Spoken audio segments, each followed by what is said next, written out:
अपने अपने जो डिफेंस इक्विपमेंट हैं या फिर जो मिसाइलें हैं जो यहां से फेंकी जाती हैं, जिनका हाल ही में भारत ने पाकिस्तान पर बढ़िया उपयोग करके देखा है, इस वजह से यह ज्यादा खास हो जाता है। राफेल भारत के लिए गेम चेंजर माना गया, क्योंकि भारत ने राफेल के साथ साथ कुछ ऐसी मिसाइलें, क्योंकि ये न्यूक्लियर मिसाइल ले जाने में भी कैपेबल है, साथ ही साथ में ये ऐसी मिसाइलें जो स्कैल्प मिसाइलें थी जिन्होंने पाकिस्तान में फिलहाल जो तबाही मचाई, उन्हें भी ले जाने में ये सक्षम है। साथ ही साथ मीटियोर, जिसे दुनिया की सबसे उन्नत किस्म की मिसाइल माना जाता है, वो भी ये ले जाने में सक्षम है और ये लेकर ही चलता है। भारत ने वर्ष 2016 में 36 फाइटर जेट्स को खरीदा था, जो 2022 में भारत में पहुंचे। इसके लिए 58,000 करोड़ रुपए की डील हुई थी। और जो अब राफेल मरीन खरीदा जा रहा है, जो कि महंगा है और संख्या में कम है, वो राफेल जो ओरिजिनल अभी वाला हमारे पास है, उससे ज्यादा उन्नत किस्म का माना जाता है। बात 2016 की है, जब भारत ने 36 फ्रेंच राफेल फाइटर जेट्स को खरीदने का काम किया था। जरूरत क्या थी हमें? असल मायने में भारत के दो बॉर्डर ऐसे हैं जहां पर एनी टाइम टेंस सिचुएशन रहती है, पाकिस्तान बॉर्डर और चाइनीज बॉर्डर। ऐसे में हमें दोनों जगहों को सुरक्षित करने के लिए एक साथ अगर दो फ्रंट पर हमारी कभी वॉर छिड़ती है, तो हमें एयरफोर्स के स्क्वाड्रन की जरूरत पड़ती है। According to Indian air force, Bharat को 45 स्क्वाड्रंस की जरूरत है, यानी कि एक तरह से यूनिट समझिए छोटी, जिस यूनिट में मतलब अलग अलग प्रकार के फाइटर जेट्स को रख करके कि हाँ आपके पास ये, आपके हवाले ये क्षेत्र है, आप इस क्षेत्र की निगरानी करेंगे, इस तरह से। भारत में फिलहाल वर्किंग 33 स्क्वाड्रंस ही हैं। मतलब भारत को अभी सख्त जरूरत है फाइटर जेट्स की, और इसी कारण से लंबे समय से भारत फाइटर जेट्स को खरीदने का विचार कर रहा था। इसी क्रम में भारत ने 36 फाइटर जेट राफेल खरीदे और इसको हमने 2022 के अंदर प्राप्त कर लिया। लेकिन इसी बीच में राफेल को लेकर पॉलिटिकल वारफेयर चला। किस तरह का वारफेयर चला? भारत के अंदर जब मोदी सरकार बनी 2014 में, तो उन्होंने 2015 में अनाउंस किया कि हम फ्रांस सरकार से 36 फ्रांस सरकार से राफेल फाइटर जेट खरीद रहे हैं। असल में ये government to government tie up रखा गया, कंपनी से भारत का नहीं रखा गया, ताकि इसके अंदर ट्रांसपेरेंसी को सरकार क्लेम कर सके। लेकिन इस बात पर कांग्रेस, जो उस समय यूपीए के अंदर सहयोगी पार्टी थी या मेजर पार्टी थी, उसने आरोप लगाया कि जितने रुपए में आप ये खरीद रहे हो, इससे लगभग 1/3 कीमत पर हमने अपने टाइम पर फ्रांस से डील की थी। वो डील एग्जीक्यूट होती, आपने उसे इतने महंगे में खरीद लिया। 126 राफेल हम लोग बाय करने वाले थे, आप 36 राफेल पर रह गए। ऐसे में काफी ज्यादा इस बात पर राजनीति हुई। असल मायने में जब मनमोहन सिंह जी की सरकार थी, तब उन्होंने इन राफेल के प्रोक्योरमेंट के लिए $12 बिलियन की लगभग एक डील की थी, जो कि बाद में बीजेपी ने $8.5 बिलियन के आसपास एग्जीक्यूट की थी। 36 फाइटर जेट्स को हमने लगभग $7-8 बिलियन के आसपास खरीदा, जबकि मनमोहन सिंह जी $12 बिलियन के अंदर 126 फाइटर जेट खरीदने की बात कर चुके थे।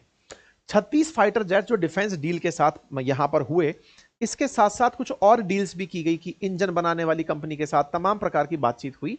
इस पर लेकिन आरोप लगते रहे। हाँ, मतलब ये 36 जो है ना, ये 7.8 यूरो मतलब $8 बिलियन के आसपास का रकम है। तो कांग्रेस का आरोप यह रहा कि आप लोगों ने इस राफेल डील के अंदर बहुत ज्यादा महंगा खर्चा कर दिया है। मतलब एक तरह से 2015 के अंदर 36 राफेल फाइटर जेट की 5.6 बिलियन यूरो में जो तय हुई कीमत थी, उसे $7.87 बिलियन के अंदर सरकार ने खरीदा। मतलब सरकार लगभग $2.5 बिलियन, यानी कि एक तरीके से 20,000 करोड़ के आसपास एक्स्ट्रा पैसा दे चुकी है। इस एक्स्ट्रा पैसे के कारण आरोप लगा सरकार पे कि सरकार ने इसके क्लॉज में कहीं भी कोई रिश्वत का, गिफ्ट का, इन्फ्लुएंस का, कमीशन का, मिडिलमैन जैसी कोई शर्तें ही नहीं रखी थी। साथ में यह भी तय कर दिया गया था कि एंटी करप्शन के जो नियम होते थे डिफेंस डील के अंदर, वो भी सरकार ने हटा दिए थे। यह कहते हुए कांग्रेस काफी हमलावर रही। सरकार ने अपनी तरफ से कहा कि भाई हमने इस पूरे प्रोसेस में 30% राफेल बनाने वाली कंपनी से कहा है कि वो भारत में निवेश करेगी, और वो भारत में निवेश ऑफसेट क्लॉज के तहत करेगी। अर्थात हमारी डिफेंस डील हुई है, और उस डिफेंस डील की वजह से जो पैसा हमारा वहां गया है, उसमें से 30% वो लोग हमारे देश में ही पैसा वापस लगाएंगे, मेक इन इंडिया के तहत लगाएं या किसी भी तरह से वो हमारे साथ ऑफसेट क्लॉज पे काम करेंगे। और 15% जो है ना, भारत केवल इसका एडवांस में पैसा देगा, बाकी पैसा बाद में दिया जाता रहेगा। इस बात को लेकर भारत की राजनीति बहुत गर्माई। यह कहा जाने लगा कि मनमोहन सिंह जी की सरकार 629 करोड़ रुपए में खरीद रही थी, बीजेपी ने 1611 करोड़ रुपए के अंदर इस फाइटर जेट को खरीदा। फिर एक खबर निकल कर आई कि ये खबर मतलब मनमोहन सिंह जी की सरकार का ये कहना कि वो तो इतने में ही खरीद रहे थे, बाकी दुनिया से कंपेयर करो तो मिस्र ने इसे खरीदा था 1750 करोड़ रुपए में, कतर ने खरीदा था 2083 करोड़ में, और इन्होंने भारत ने खरीदा 1611 करोड़ में। इस तरह की चर्चाएं आने लगी। लेकिन फिर कांग्रेस ने कहा कि नहीं, ये फर्जी खबर है, ऐसा नहीं है।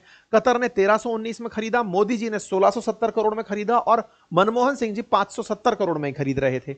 मतलब एक तरीके से मोदी सरकार के ऊपर पर फाइटर जेट 1100 करोड़ रुपए एक्स्ट्रा देने का राहुल गांधी जी के द्वारा आरोप लगाया गया। आरोप था कि इन्होंने ये जो एक्स्ट्रा पैसा दिया है ये डिफेंस सेक्टर का एक सबसे बड़ा स्कैम है। इस पर जब सीईओ ऑफ राफेल इंडिया आए तो उनसे इंटरव्यू में पूछा भी गया कि भाई साहब, आपने ये जो पैसा लिया है ये क्या आप झूठ बोल रहे हो कि उस समय पर, मतलब आरोप है आपके ऊपर कि राफेल उस समय तो इतने में काम कर रहा था, अब आप अब कर रहे हो। तो इन्होंने कहा कि मैं झूठ नहीं बोलता, मैं जिस पोजीशन पे हूं उस पर मैं झूठ नहीं बोलता। कांग्रेस लेकिन यहां नहीं रुकी, उन्होंने इस बात को और उठाया और कहा कि आप लोगों ने ये पूरा काम तो कर लिया, लेकिन इसमें ट्रांसफर ऑफ टेक्नोलॉजी की भी कहीं कोई गारंटी नहीं है, कोई सॉवरेन गारंटी नहीं है कि फ्रांस सरकार ये कह दे कि कल को 150 पैसे लेके भाग गया तो फ्रांस सरकार पैसे वापस देगी, ऐसी कोई गारंटी नहीं है। कुल मिलाकर के आप लोगों ने 126 फाइटर जेट हमारी सेना की जरूरत थी, आपने 36 खरीदे, और जो दाम दिया वो लगभग 3 गुना दाम आपने पैदा किया, मतलब पे किया। इस पर भारत सरकार की अपनी तरफ से रेस्पॉन्स आए कि हमने यहां पर ट्रांसपेरेंसी के लिए आप लोगों को नहीं बताया है कि इसमें क्या क्या लगाया है, हमने इसमें बहुत सारी ऐसी मिसाइल्स लगाई हैं, हमने कुछ ऐसा काम इसमें किया है जो हम नहीं बता सके। कांग्रेस ने कहा तो बताइए, फिर बताइए आपने क्या क्या लगाया है।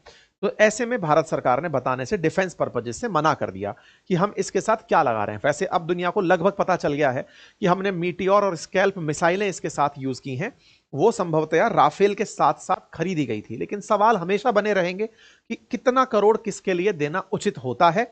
ये सवाल आने वाले समय में पूछे जाते रहेंगे, आने वाले समय में पूछे जाते रहेंगे। लेकिन कांग्रेस इस बात को लेकर के सुप्रीम कोर्ट तक पहुंच गई। सुप्रीम कोर्ट ने इस पूरे मामले पर जो पीआईएल दायर हुई थी उसको सुना भी एक तरह से कहिए, लेकिन उन्होंने इस बात को रद्द कर दिया कि इसकी इन्वेस्टिगेशन कराई जानी चाहिए। सुप्रीम कोर्ट ने साफ कहते हुए रिजेक्ट कर दिया कि सीबीआई के पास एफआईआर कराने की कोई आवश्यकता नहीं है, इसमें कोई भी इर्रेगुलरिटी नहीं है। कांग्रेस का आरोप था कि अनिल अंबानी को फायदा पहुंचाने के लिए राफेल की डील को अनिल अंबानी के साथ कराने का सरकार ने प्रयास किया है। सुप्रीम कोर्ट ने अपनी तरफ से क्लीन चिट दिया कि बोले किसी भी प्रकार का कोई कमर्शियल फेवरिज्म नहीं हुआ है कि अनिल अंबानी की कंपनी को फायदा पहुंचाने के लिए डेसॉल्ट का अनिल अंबानी से टाई अप कराया गया हो। इस पर अनिल अंबानी की कंपनी भी बाहर निकल कर आई, उसने कहा कि देखिए बात ऐसी है कि डेसॉल्ट एविएशन के साथ हम प्राइवेट पार्टनर के रूप में जुड़े हैं, सरकारी पार्टनर के रूप में नहीं जुड़े, और किसी ने हमारी मदद नहीं की है। खैर, इस बार के चुनाव में राफेल का मुद्दा नहीं रहा। हो सकता है देश इस मुद्दे को सही से नहीं समझ पाया, या फिर राहुल गांधी जी सही से नहीं समझा पाए, क्योंकि देश के अंदर देशभक्ति जब साथ में जुड़ी होती है, सुरक्षा के मामले पर देश के लोग तुरंत संवेदनशील हो जाते हैं। लोगों को लगने लगता है कि राहुल गांधी जी कहीं ये तो जानकारी नहीं जुटाना चाहते कि उसके अंदर लगा क्या है, ये कोई बताए। अब जो भी है, लेकिन देश का पैसा है, और देश का पैसा कहां खर्च हुआ ये जानने का हक आपको भी है और अपोजिशन को भी है। अपोजिशन ने अपने तरफ से जो काम किया वो काम फिलहाल के लिए सुप्रीम कोर्ट ने इनकार कर दिया कि कोई जांच की बात ही नहीं है। फिर इसके बाद तो और आगे के रास्ते खुली गए। तो उसके आगे के रास्ते में फिलहाल भारत सरकार ने फिर से उससे बड़ी एक डील फाइनल कर ली है। 63,000 करोड़, पहले 54,000 ही था, अब 63,000 है, पहले 36 था, अब 26 है, और इसमें 26 राफेल मरीन एयरक्राफ्ट खरीदने की बात कही गई है। अब सवाल बनता है, सर 26 खरीदने की बात है, पहले 36 थी, अब ये क्या हो रहा है?